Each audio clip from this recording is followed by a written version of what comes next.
ఇప్పుడు ఈ mister MLA Prasad మీరు బహిర్గతంగా అందరు ప్రెస్ వాళ్ళని పిలిచి ఎన్టీఆర్ అభిమానులను పిలిచి అక్కడ బాధ్యుల్ని పిలిచి మీరు ఎవరికైతే ఫోన్ చేసి బెదిరించారో ఆయన్ని పక్కన కూర్చోబెట్టుకొని మీరు క్షమాపణ చెప్పండి. ఇక ఇంతే ఎన్టీఆర్ ఫ్యాన్స్ ఏమన్నా వాళ్ళు సైలెంట్గా ఉంటారు అంటే ఇక అయిపోయింది, 25 ఏళ్ళు ఎదురు అయిపోయింది. ఇక ఆగేది లేదు. స్త్రీలను గౌరవించలేని వాడు వేస్ట్ అని చెప్పి పార్టీలో ఉంటూ కొడుకుని ఎంత చక్కగా పెంచుకొని మనందరికీ తెలుగు వారికి అందించింది.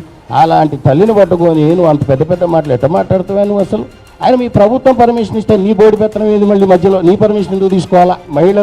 మహిళలకు ఎంతో గౌరవం ఇచ్చే పార్టీ అని చెప్పుకునే మన దాంట్లోనే ఇలాంటి విషయాలు రిపీట్ అవుతున్నాయి. కాబట్టి ఒకళ్ళపై చర్య తీసుకుంటే ఇది ఇకపై ఎవరు ఎలాంటి వాటికి దుస్సాహసానికి పాల్పడరు అన్న ఒక దీని విషయంతో దీనిపై క్రమశిక్షణ చర్య ఇమీడియట్గా ప్రసాద్ గారి పని తీసుకోవాలని చెప్పి మేము రిక్వెస్ట్ చేస్తున్నాం. దీనికి ఒక ఎండ్ కావాలి అంటే ఐదర్ ఆయన్ని సస్పెండ్ చేయండి లేదా మా ప్రణాళిక మాకుంది.